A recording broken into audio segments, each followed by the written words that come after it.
highly successful Facebook ads agency, 8Loop Social, to one that generates over 6 figures per month. She subsequently launched the Academy and FATC to help freelancers and agency owners bypass the costly and lengthy learning curves involved in building out a Facebook ads business, from enrolling clients through delivery and agency processes. She has worked with hundreds of clients, including brands like Coca-Cola, Amatil, and Contiki, as well as grassroots startups and well-known influencers. Her team at 8Loop Social are one of the world's most highly recognized and top Facebook ads agencies. She has one of the highest industry ROI rates, which is about return on investment, for anyone that doesn't know. Collectively, they manage over $300,000 in ad spend per month and have been able to take clients from zero to generating over 6 figures in revenue per month in a matter of months. Kat will be taking you through case studies and the practical steps of conversion. I loved her presentations at the last 2 social media conferences, so I can't wait to see what she has to share today. Please join me in welcoming Kat Howell.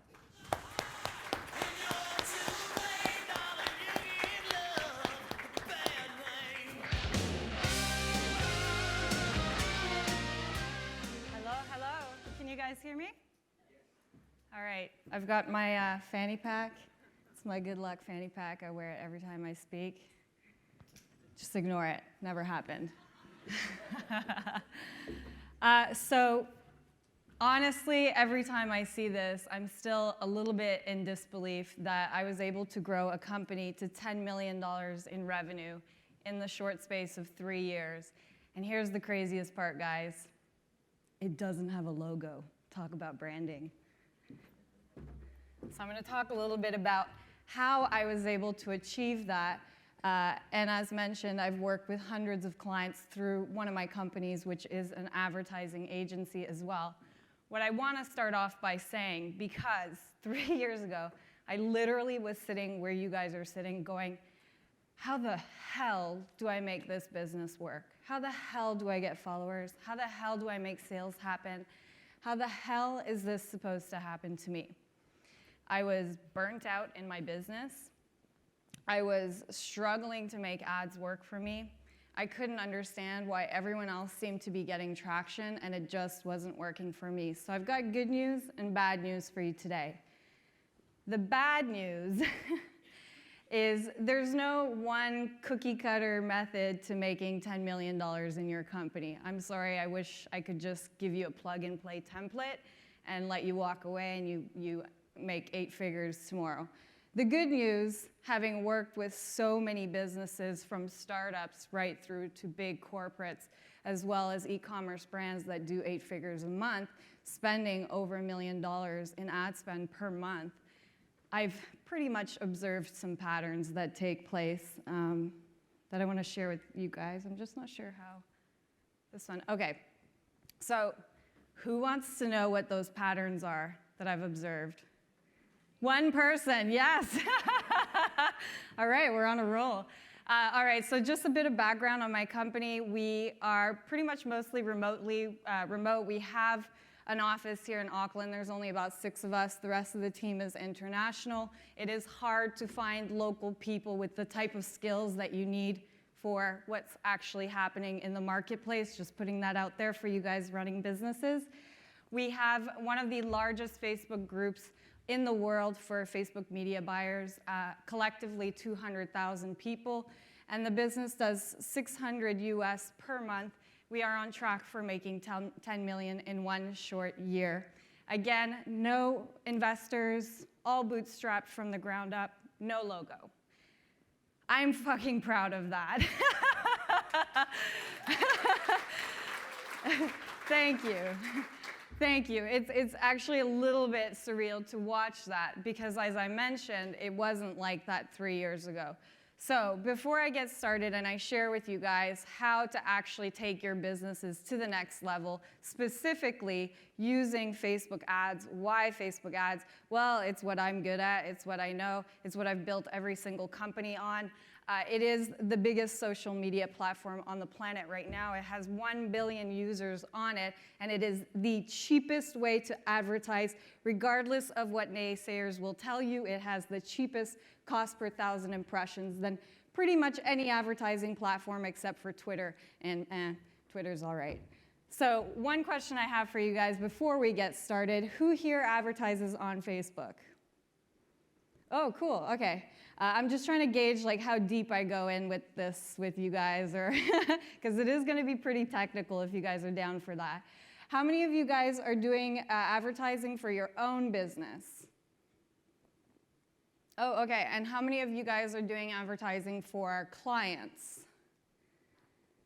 And how many of you are doing advertising for a company that you work with?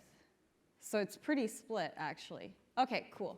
All right, so this is gonna apply regardless. So these are 5 observations that I have observed. So it's not a cookie cutter template on how to make $10 million or $1 million or anything like that, but these are observations that will really hold you back if you don't nail these on the head, all right? Before I get started, I'm going backwards here. There we go. I just want to clarify a few terms that I'm going to be using in this presentation, because if you haven't been in the world of digital marketing, some of the things I'm about to talk to you are going to feel really overwhelming or a little bit confusing. So let me clarify these terms with you guys first. So who's ever used beer funnels in college? Yeah, it's not really a Kiwi thing. It's pretty big in the States and Canada, but all right, so a lot of the times when we say the word funnels, people assume we're talking about a frat house pouring beer down each other's throats, which honestly I'm totally down for as well if anyone wants to invite me to one of those things. But funnels in the digital marketing space refers to a method of essentially putting yourself out there and acquiring a customer, and over and beyond that, the part that everyone forgets about, actually increasing customer repurchase cycles, lifetime value as we call it. Who's heard of Zappos? Oh, not many people. All right, huge branch, huge company. And Zappos has created basically committed themselves to pretty much honoring the customer and making all their marketing pretty much about customers, so people they've already acquired. They generate 92% of their business from customers. And they are a billion-dollar company. That should give every single one of us a little bit of a hint of, we tend to neglect the bottom tier. But essentially, a funnel pretty much creates awareness with your market, awareness that I have a problem, awareness that there's a solution to my problem, awareness of the brands or the providers that are out there. Consideration, I know I have a problem, I know I want to lose weight, I know I want to get tone. Which gym am I going to join? Consideration, they're shopping around. They're trying to decide who they're going to go with to solve that problem. And they're trying to suss out, are you the person that can solve that problem? Acquisition, they make a purchase from you. Again, this is where most marketers and businesses pretty much stop their marketing. And then loyalty, reacquiring more business from your existing customers, leveraging user-generated content and what you have to pretty much improve the results that you're having from your funnels. The second thing I quickly want to run through with you guys, this is going to be a bit intense. I use really simple, well, those images are nothing, but I want to talk to you guys about how the Facebook algorithm works. Because if you don't know how Facebook works and how it actually essentially rewards you or penalizes you within the auction process, you're going to really struggle to get any traction with your marketing on Facebook. So the algorithm when you're running a conversion objective campaign on Facebook, which pretty much most of you guys will be using, that's a fancy word for just the type of campaign that you would set up on Facebook. It will take 4 factors into account when you set up this kind of campaign. Those factors will determine how well you perform in the auction process. There are millions and millions and millions of advertisers on Facebook. Many of them are targeting the same people that you're trying to go after.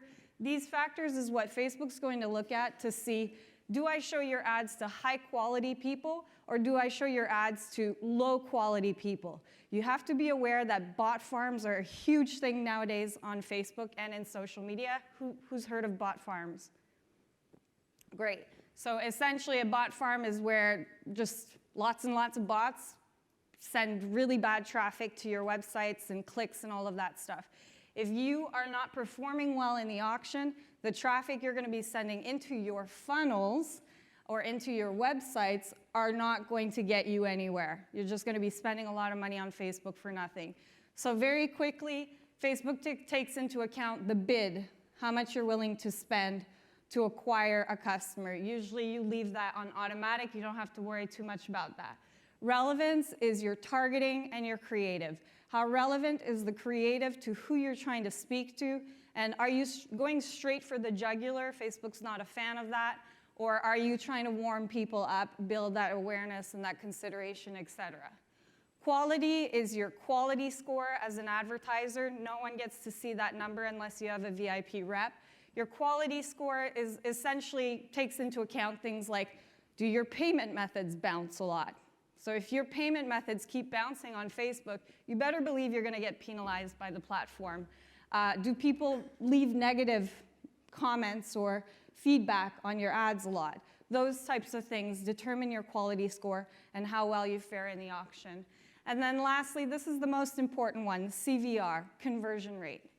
Facebook is tracking your entire funnel, your entire sales funnel. It sees from the moment that someone clicks on your ad through to your landing page, through to them adding to cart, through to them purchasing, and it will even follow up that person if you're an e-commerce store and ask them, how was this product? And if that person leaves a bad review, it will penalize you in the auction process. The conversion rate is something that Facebook takes into account because it wants to know, if I send you good traffic, are you able to convert them? If you're not able to convert them, I'm going to send that traffic to your competitor, or I'm going to give your competitor that traffic because your funnel is not good. What do you think Facebook's #1 goal is? What's its #1 priority? Making money, yeah. It would seem that way, right? So yes, as all of us, that is our #1 goal for many of us. But how does it ensure it makes money? Yeah. So if you link something from Facebook outside, it doesn't give it enough traction, but it tries to keep it within the platform. Okay, I think we're talking about different things here, but yes, I get what you're saying. Yeah. This might be really simplistic, but its goal is to be the top social media network in the world. Yes, so you're pretty much, the user experience is the #1 goal of Facebook. Yeah. Exactly. Because if it can protect the user experience, people will use the platform, and if people use the platform, advertisers will advertise. And so Facebook's #1 mission is to protect that user experience. If anything comes to that detriment, it will penalize you in the auction process. All right, so those are the basically 2 things I just wanted to run through you before I move into this. #1 thing that I see, the biggest mistake people making when they're trying to advertise on Facebook is they do not understand how much they need to invest, nor do they invest enough into what they're doing in their marketing activities. So I've listed out some examples here.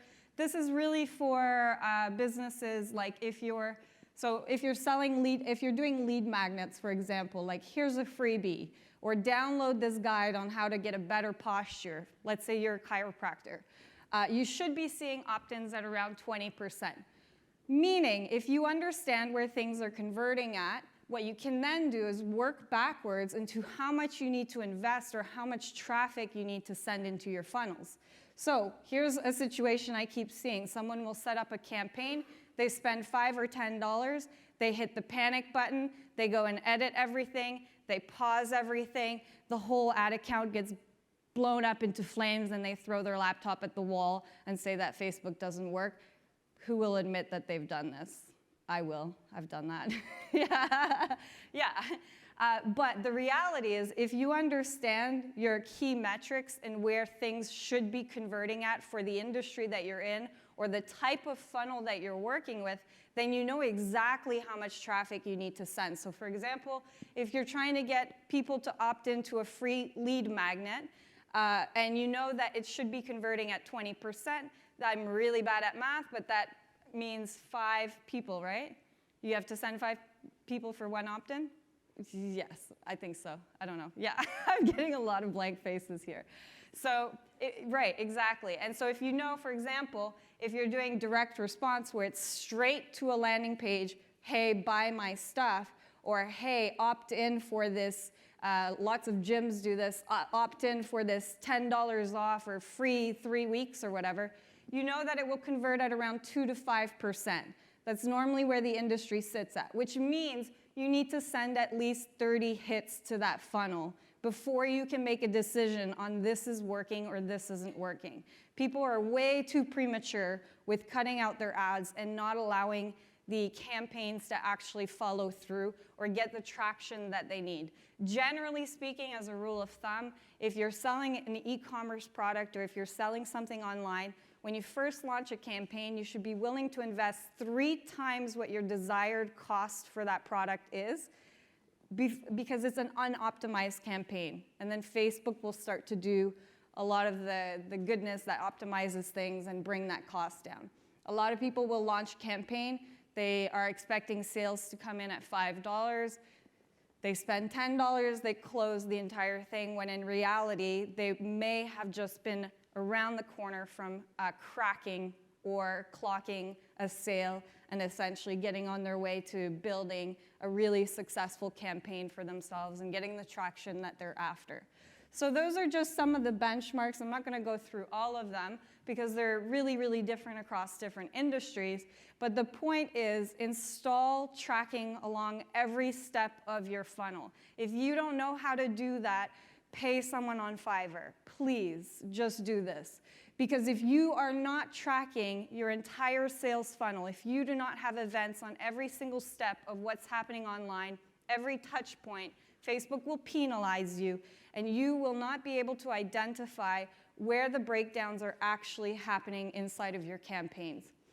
We're working on an e-commerce campaign at the moment for a high-end cycling shop, and at face value, the ROAS, return on ad spend, is about 1. It's not ideal. That means they're breaking even.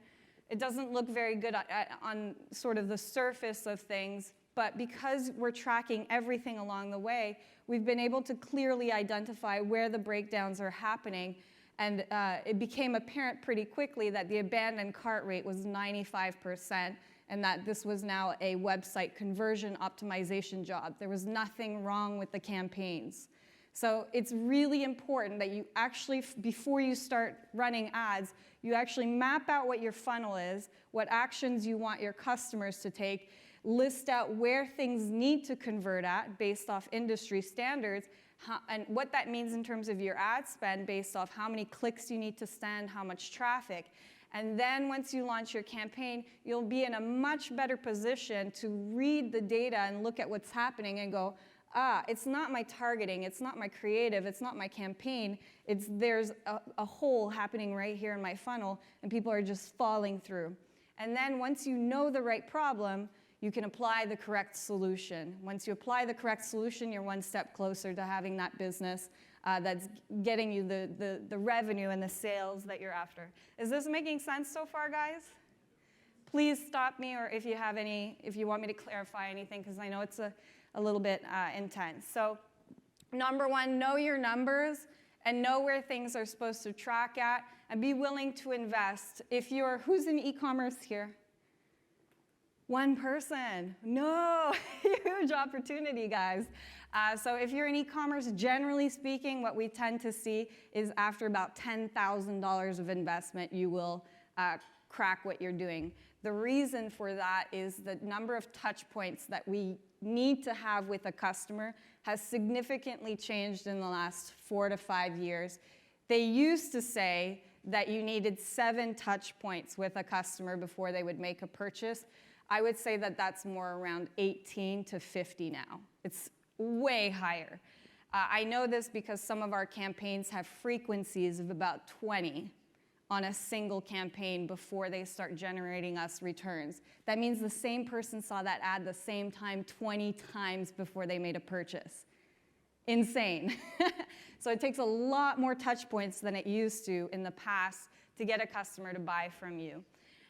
All right, number 2. I've heard Juanita sort of talking about this, so it seems like you guys are across this. They need to know, like, and trust you. So I'm not going to talk about the principles of affinity, awareness, and authority, but rather I'm going to talk to you about how we structure those in our company, which has allowed us to build the following that we have and the audience that we have, and also the revenue that we have.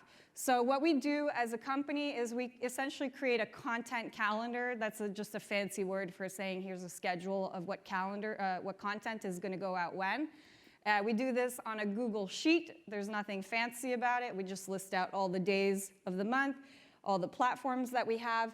And then what we do is we break down these 3, we call these pillars. So these 3 pillars based off the type of content that would go underneath that. So people need to know, they need to like, and they need to trust you, right? We've already established that. So under affinity, they need to like you. We will have content like behind the scenes. We will post memes.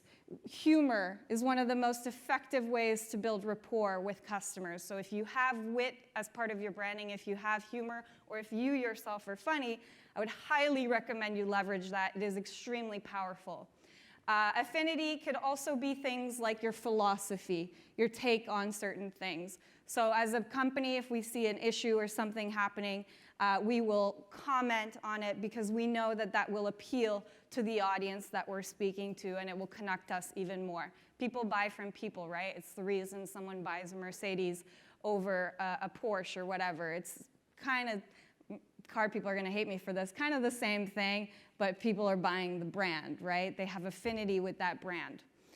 For authority, they need to trust you. Some of the things that we will post under those pillars include updates, industry updates. We'll post tips.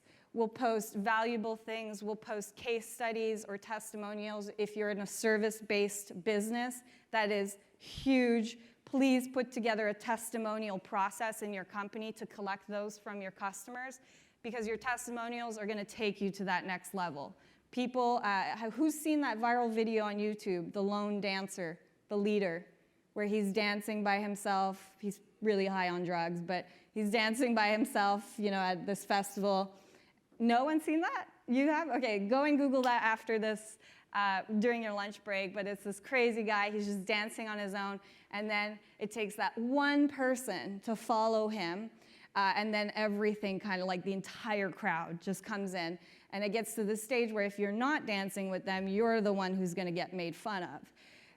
A lone dancer on their own, which you guys pretty much all are, you're all like the visionaries, crazy, cuckoo people, doesn't really do much. It takes your followers, your customers, to actually get huge buy-in, as in huge buy-in. And so when you have customers, leverage that user-generated content, leverage those testimonials, because people will trust that way more than they trust you. So it's a huge part of our authority pillar. We're very active in how we collect testimonials, and we share those out. If you're doing speeches or anything like that, that's also authority building. And then awareness, people need to know you, right? You see this a lot when we work with influencers, so people that have like 3 million followers, and they'll say things to us, well, I'm afraid of telling them about my PDF or my course that I'm selling because I just don't want them to feel like I'm getting salesy on them. The reality is there's no point being the best kept secret in town, right?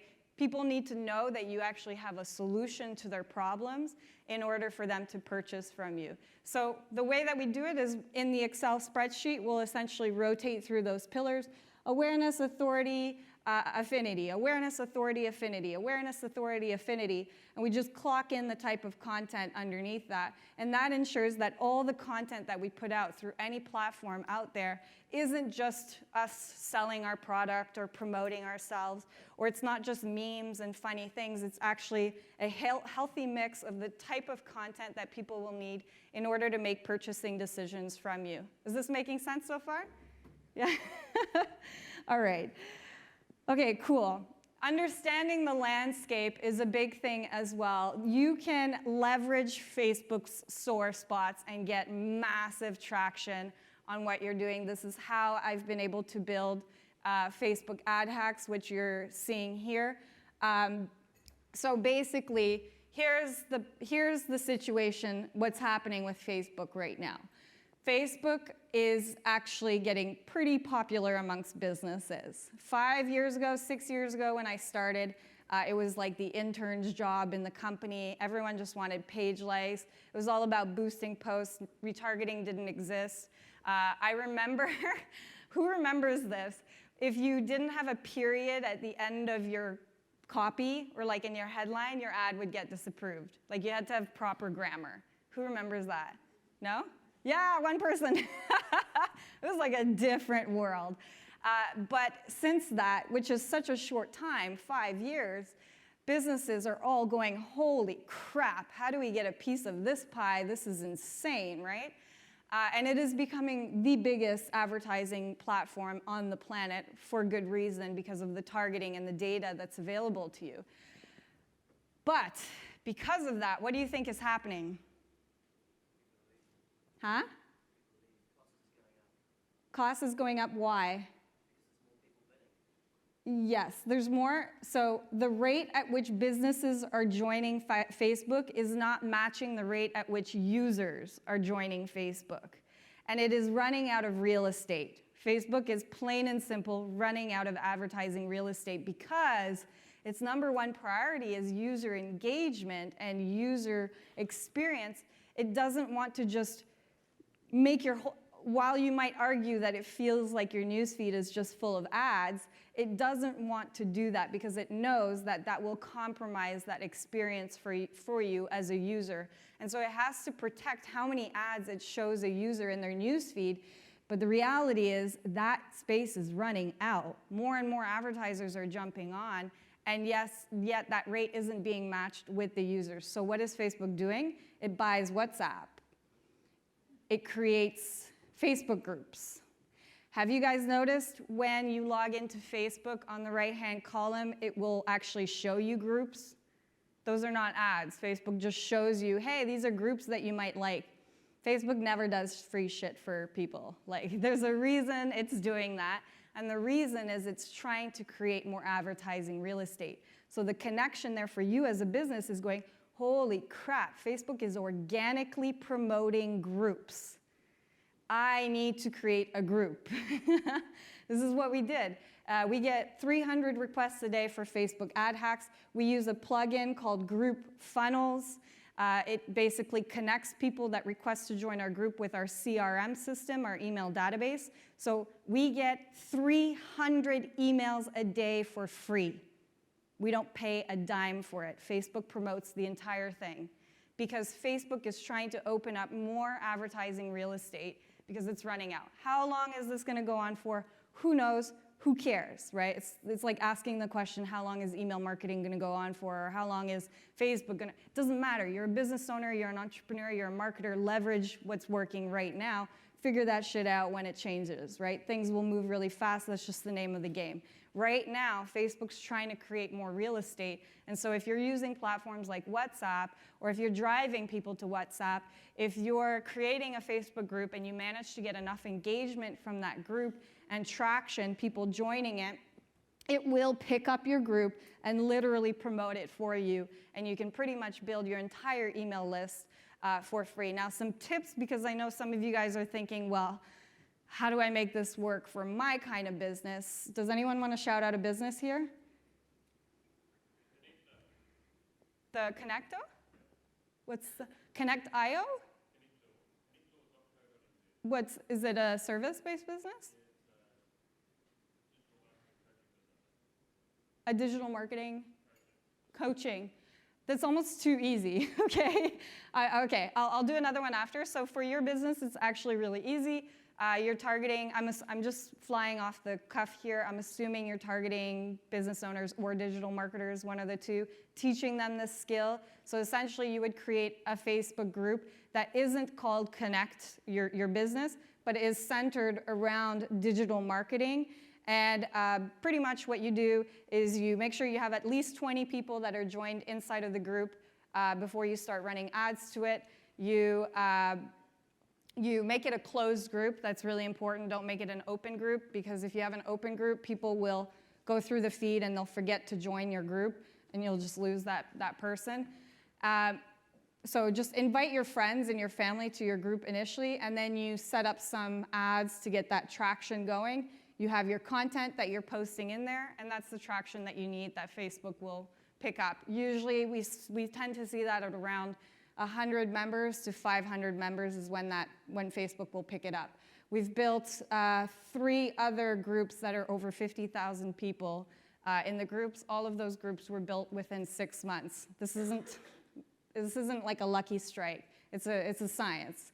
This is actually what Facebook does, yeah. I'm going to the other extreme, Life insurance, okay, cool. So you could say, we're talking about personas here earlier. You could say, well, what are the different personas of life insurance?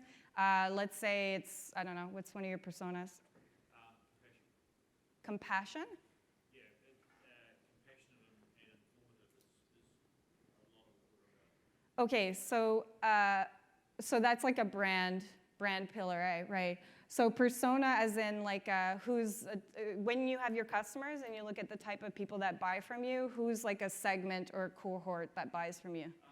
Typically small business and self-employed. Small business because they're gonna, Lots of need yeah. and don't usually have a lot of budget. Yeah. Okay, so then if you know that small business is one of your big customer cohorts, then you could essentially create a Facebook group around small business. So small business hacks or small business tips or those kinds of things. And your content is aimed at supporting their journey, giving them value, and then also creating that awareness and top of mind, essentially top of mind awareness for them. Yeah. Yeah, it can pretty much be done with any business out there. We've seen anything from events right through to we've actually created a group for an insurance company. Yeah, there's only a few different types of industries and niches where it's a little bit trickier to make this work. I want to show you guys one of the groups. This is one of my companies. So this is also a group that we grew. It's got just under 10,000 women in the space of, a couple months we did that. This is an example of how you would set up an ad. Now this ad, for obvious reason, keeps getting disapproved by Facebook, but I'm not saying have that kind of image in your ad creative. Facebook's not gonna like you. But this is pretty much what it looks like. So you basically set up a campaign. You use a bit.ly because you're not supposed to run ads to groups, so you just use a link shortener, bit.ly or Google link shortener, whatever. To hide the links so that Facebook doesn't know you're sending them to a group. And you pretty much just create that awareness and people will go in. Usually it's going to cost you about $3 per member. It'll get cheaper and cheaper as you build momentum. All right, number 4, testing before you build. This is one of the greatest and most important hacks that you can ever do as a business. So I really love how we were talking about personas before because this is actually what we do for every single client that we work with and for every single business that I've ever put to market.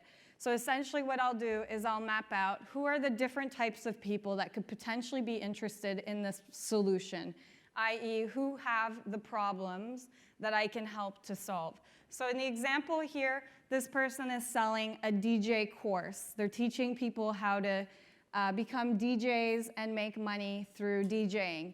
They have the course all set up, they're an established business, but they've never been successful with Facebook ads before.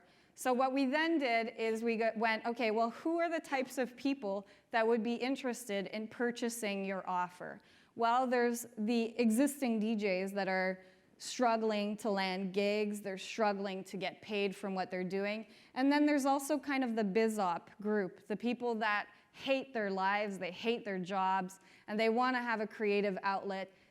They probably never really thought about becoming a DJ, but if you put it in front of them, they might think, yes, I just need a change. So that's the BizOp opportunity. So what we then do is we identify those 2 different personas.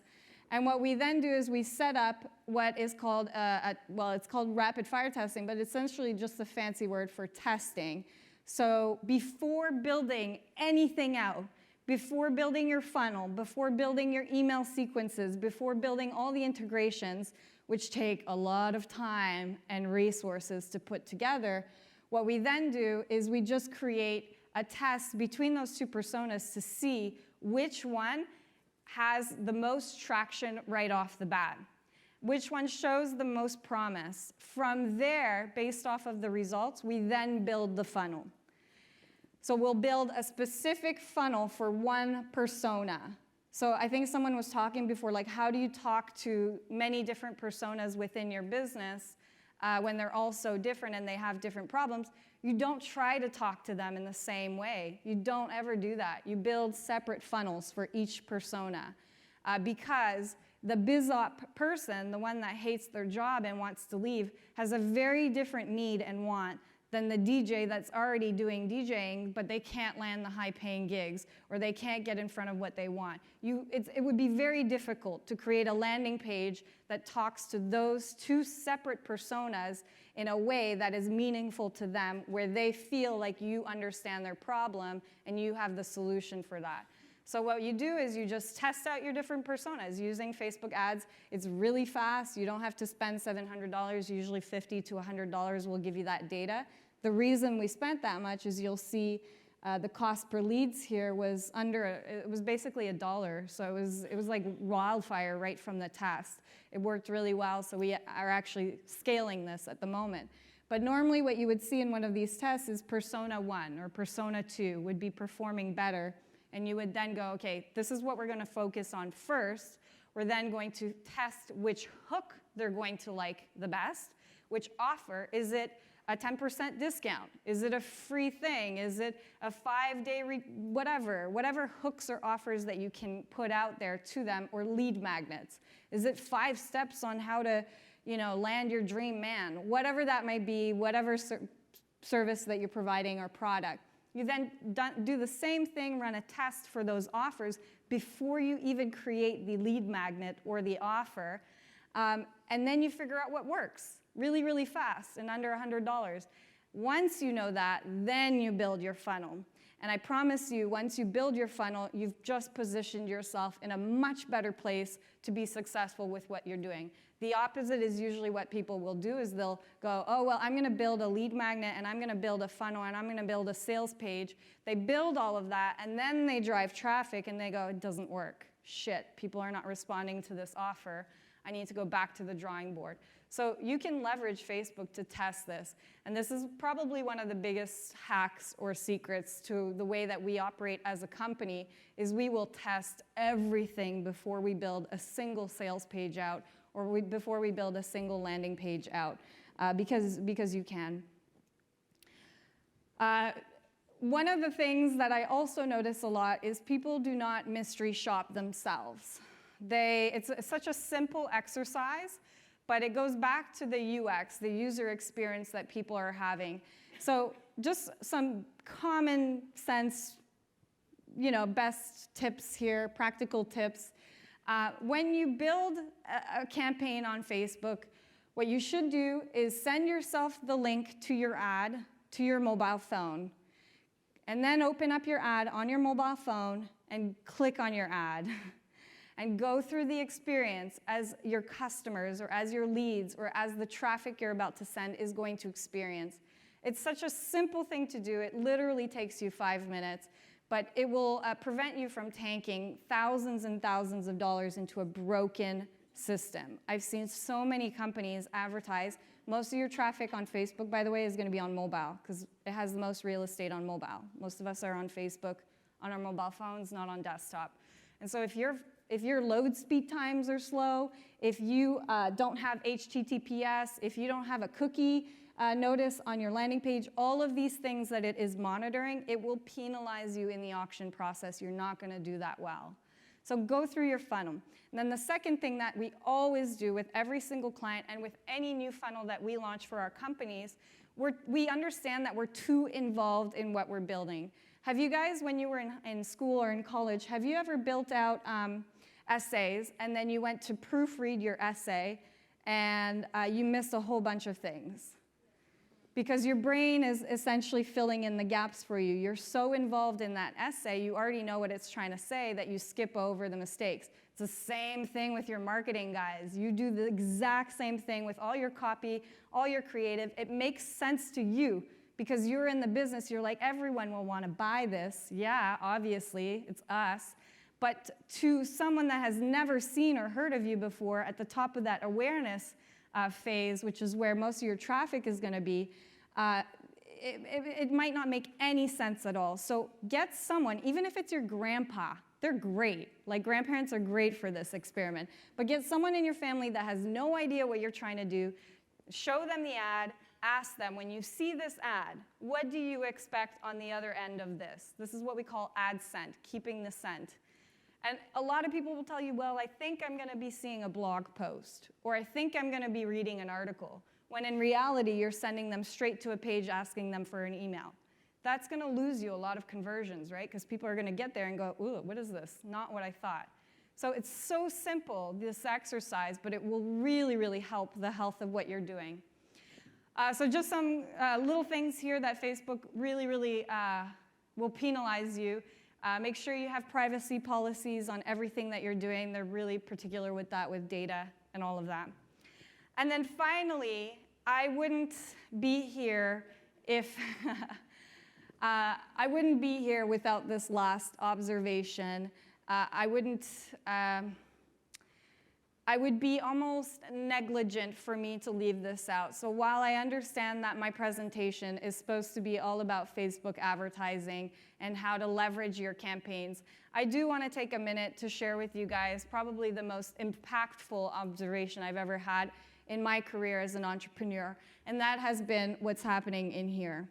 And so just a couple things without getting too woohoo on you guys, because I understand that that can be a little bit like, all right, go smoke a joint, you hippie, get out of my face type of thing.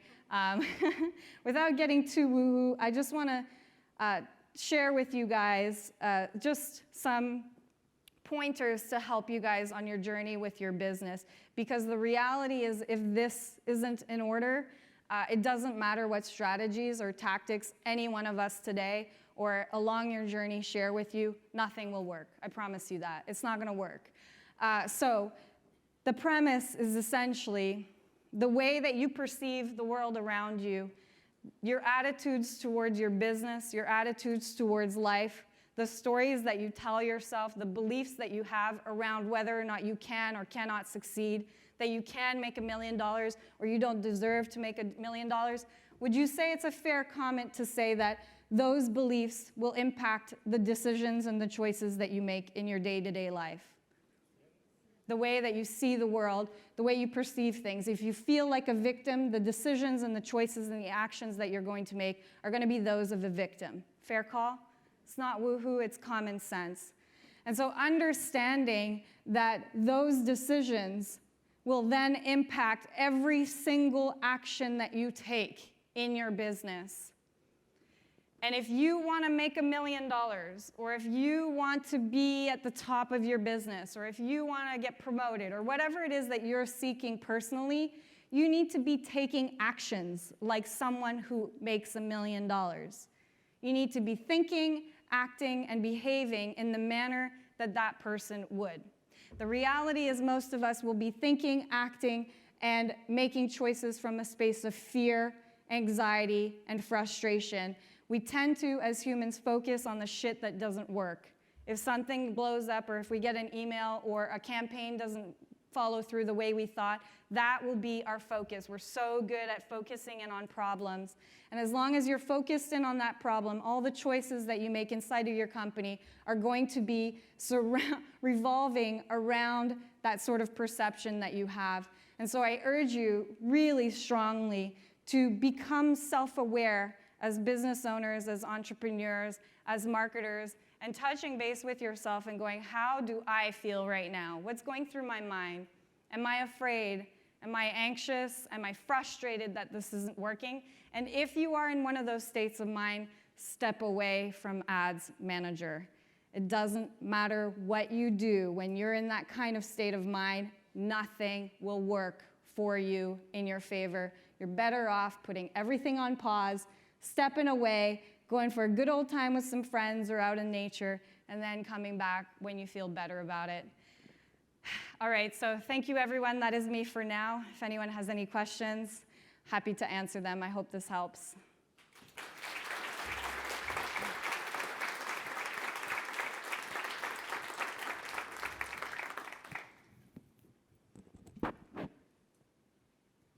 Do I just do Q&A? Yeah? Okay, cool. Does anyone have any questions? Yeah. All right. So when you're talking about your test ads and that you put them out there before you've built your funnel and everything's not in place yet, where are those leads landing? Where are they going? And what's happening to those people that could be really good leads that you're actually not taking anywhere? Yeah, so good question. So in that instance, it was a little bit of a different setup because you may have noticed that was a conversion campaign.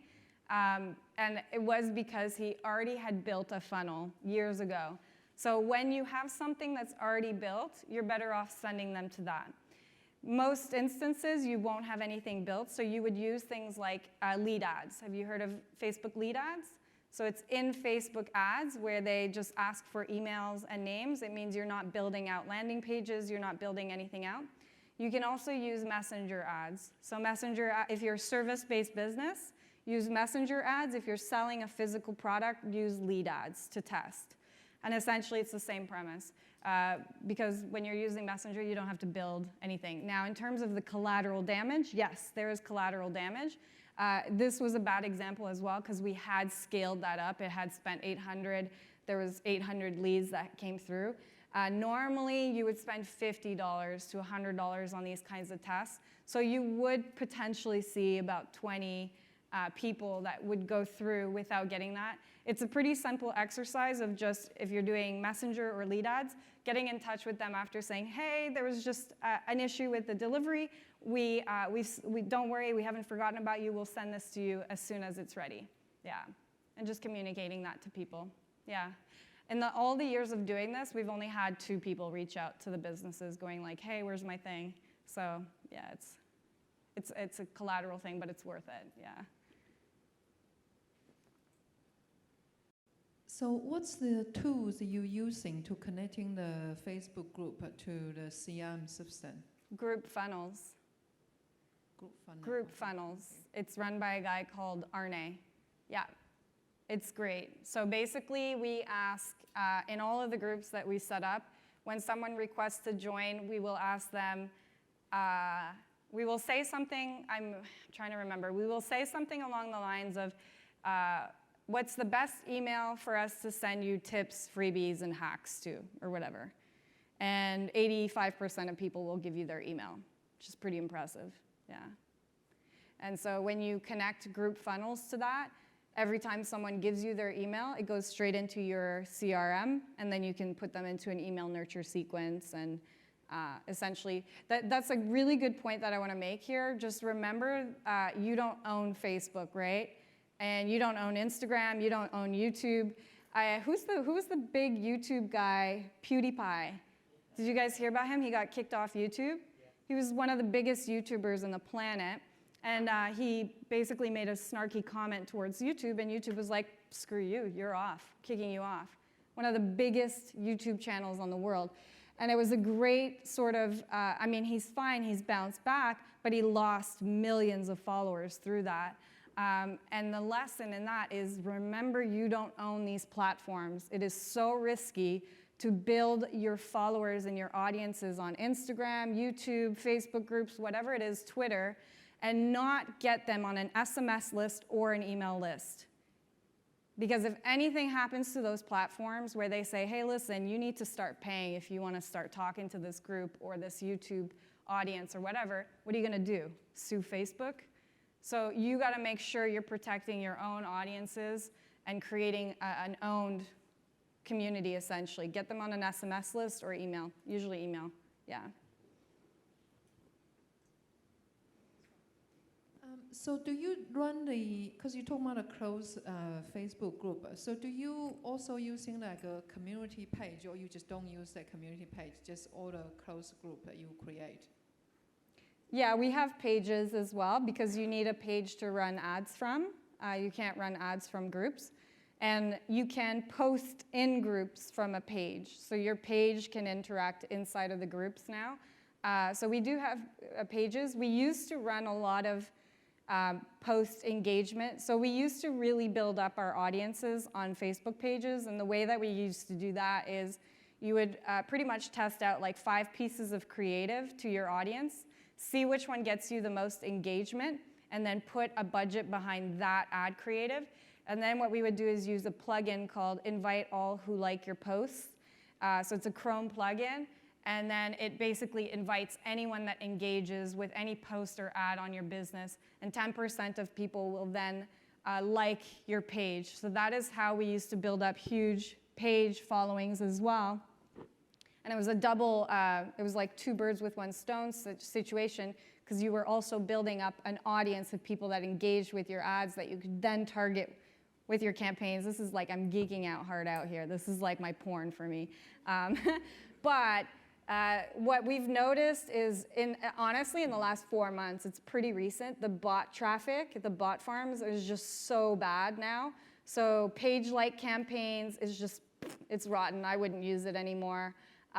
We just, our dick pic ratio went from like 5 dick pics a month to like 500 in the last like 3 months, and nothing's changed. So the traffic quality coming from certain PPE campaigns, so post engagement and Facebook likes, isn't the best.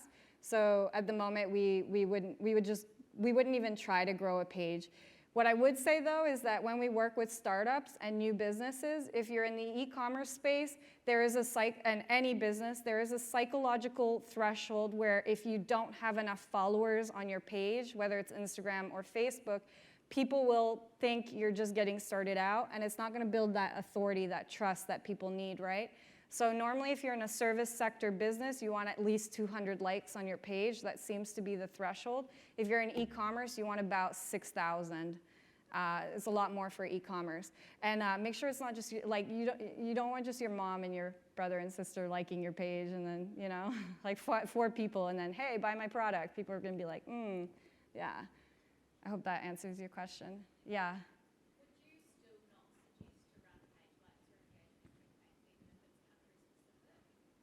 Would you still not suggest to run page likes or country or page like campaigns, basically you're asking, even if it's country specific? No, I wouldn't. Unless you're trying to get past that psychological threshold. Then yes, because you're doing it to build that credibility of your branding. Beyond that, I would just honestly let it grow organically. It's at the moment, it's not good. Maybe in 3 months' time, it will change. Yeah, yeah. And the way you know is you will, the comments will be really weird on your page. Like you'll just get some random comments and you'll get a lot of shares on posts, and when you go through, you'll see it's not even real humans. It's not even real profiles. Yeah. Completely green. Oh. I'm embarrassed to ask because I'm so green, naive, but starting out a vlog, an adventure vlog, sailing the world with my family, and but wanting to connect our Facebook page with that somehow. We've got 1,500 subscribers, but really don't know how to do that. We wanted to use it to sustain our family adventures. Really not sure where to go to with Facebook. I would say, like personally, that so you're basically what you said is you're sailing the world or you're going on adventures with your family. Cool. I mean, what's your goal with it? Are you trying to become like an influencer? To grow a empathetic, worldly children. So you're going to sell a product, or? No, my family's the product. I'm trying to grow well-adjusted, empathetic, culturally sensitive kids. Yeah. Sailing adventures. Oh, you're selling adventures. My family is the business, I suppose. Okay. Yeah. So okay. we've got a vlog, a YouTube vlog. Yeah. That we've started, the Cruising Kiwi. So I'm trying to connect Facebook with that to try and bring people subscribers, which ultimately will somehow generate an income. Yeah, I probably wouldn't bother. I would say, like, in the space you're in is probably more Instagram and YouTube as you're doing. Yeah. And then I would just syndicate whatever content you're creating for that across to your Facebook page. Honestly, Facebook pages nowadays, it's for advertising. Yeah. So if you're not going to advertise, I wouldn't say go and build a big Facebook page audience. Honestly, there's no point. Yeah. Yeah. I just wanted to clarify, or if you wouldn't mind just repeating the bit about, you create the groups and then so this is basically like an interest group as you were talking about. Are you then pushing the ads or creating ads to that specific group and does the group know, they might know you, as you said, starting off with friends and family. Do they know that you're putting the ads to them, and then is it just a trick to get past Facebook to grow that, but they're still seeing the ads that you're putting, and then once you get big enough, that's when it goes to the masses? Yeah, good question. So Facebook will pick up groups that are engaging, so engaged groups, and that have consistent traction in members joining. So when it sees those two variables, it goes, this group seems to have their shit together. Let me go and promote this group because I'm going to create more. In fact, actually, Facebook just launched last week ads for groups. So that's actually being rolling out. It's been in beta for about a year, but it's rolling out as we speak now. So the purpose of the ads, it's not something that you have to do forever. It's to get that traction because you're going to run out of friends soon, right? And honestly, you don't want to be that annoying person that just like adds all your friends to your group, like how to land your dream man, and you like just add a whole bunch of 80-year-olds, grandpas on there. That didn't make sense, but so it's just to build that traction. Do they know that you're sending groups in, members in? No, they don't, but it's not relevant. It doesn't bother. Yeah, it doesn't matter. Yeah. Kat, with the naming of the groups, you mentioned don't use your company name for naming the group. Are you, are you suggesting, and is it important to do it via the name of this problem you're solving, or why do you say don't use the company name? People don't really care about your brand. They don't care. Unless you're Coca-Cola, they really don't care. So if you were a big brand and you had a lot of existing awareness and affinity in the market, sure, use your brand. But other than that, it's one of the biggest fallbacks for a lot of us as marketers and business owners is like we love our logos. And we just think everyone's going to love it too. And so we plaster them all over our sales pages and our funnels when really those will completely kill your conversion rates. Why? Because people actually don't care. They just care about their problems and what they just care about themselves. We're all narcissistic to some level, right? So if you named it your brand page, not saying it wouldn't work, you would just be like creating a friction there that. So we have 100,000 members inside of that group I showed you, and it still is just like that photo. It's always been that photo. It doesn't say anything about me or about the business. It's the content that I put in there, and then I have a video when people join that explains to them, this is where you're at, this is what this is about, et cetera, et cetera. And then I nurture them inside of that group. That group has probably generated about half of our $10 million. Yeah. Wrap up. Cool. Oh, thank you guys. Oh. Thanks. Awesome.